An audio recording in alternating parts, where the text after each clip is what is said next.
Hello and welcome back to Forbes' Gunner Show. It's wonderful to have you here with me. Thank you so much for joining me. So, Gary Neville thinks Mikel Arteta is looking $1 million on the sideline. What do you think? Do we care about what Gary Neville thinks? Leave your comments down below. Today, we will cover the post-match analysis of our Europa League fixture against Molde FK on Thursday night and compare my starting 11 to the actual starting 11 that Mikel played, and also what the formation he played, which was incredibly difficult to predict beforehand. I also want to point out some individual performances and who we should be keeping our eyes on. My match analysis. Let's get into it. The victory in the Europa League was perhaps a given, but it was a tough opposition and there were some nerves around. Coming from behind after a mistake from Leno, who provided an opportunity for captain Ellingson to score against the run of play, it could easily have given our opponents a spark to ignite an interesting fixture. However, it instead sparked the lads into a continued high press and some beautiful passing combinations, which by the 44th minute led to the first own goal of the evening for the visitors.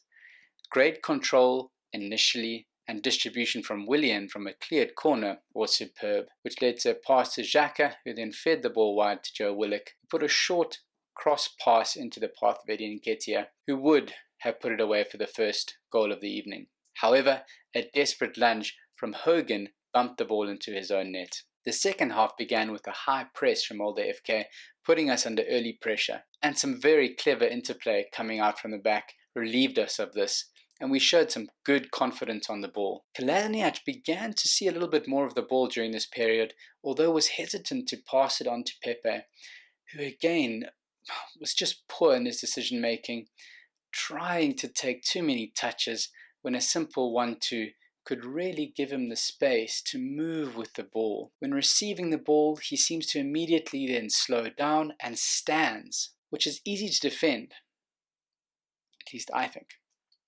I hope he begins to receive the ball in more space, and if he does receive the ball stationary, he looks instead for a simple one-touch control and two-touch pass.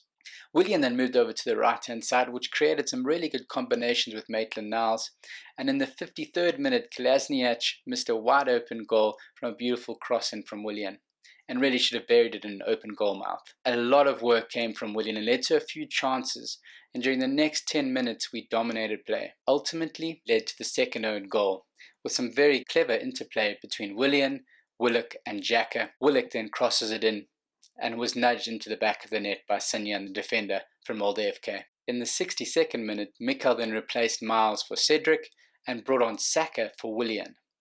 The new introductions would have an immediate impact on the game, when in the 66th minute, Pepe has a shot but goes wide.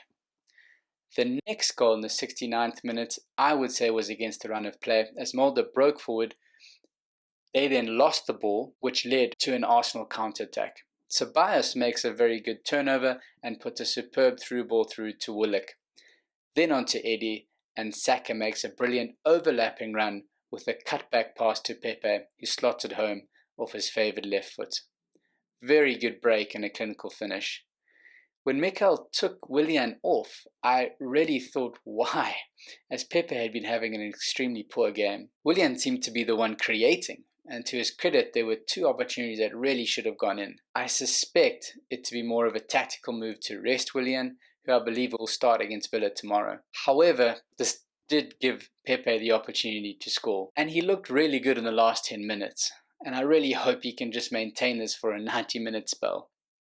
The substitution of Xhaka for Turney would give us the three centre-backs, and for the last 10 minutes we played some of our best football. Joe Willock looking absolutely superb and ran with a lot of determination and passion, leading to a much-deserved 88th minute goal, consolidating Arsenal's victory. When we went to the three centre-backs, we seemed to be a lot less susceptible to counter-attacks and allowed a lot more freedom for the wing-backs, who certainly enjoyed more freedom, and I think actually led to the goal in the end by Joe Willock. Now, my predicted starting 11 had 8 correct players.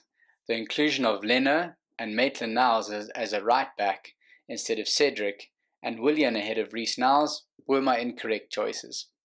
It was tricky trying to figure out which formation he would play, opting for the 4-3-3. As for our upcoming Villa match, they have shown some really good form recently, however are coming off the back of 2 losses, which I believe will make them really hungry against Arsenal for a win. And I suspect Mikel will go for a very similar formation as we played against Manchester United, in a 3-4-3. Given Villa's new summer signings of Barkley and Ollie Watkins, giving them much better attacking options. My predicted starting 11 consists of 3 centre-backs, Holding, Gabriel and Turney, a midfield 4 of Bellerin, Mo, Partey and Saka, then an experienced front 3 of Willian, Laka and Aubameyang. Who is your starting 11?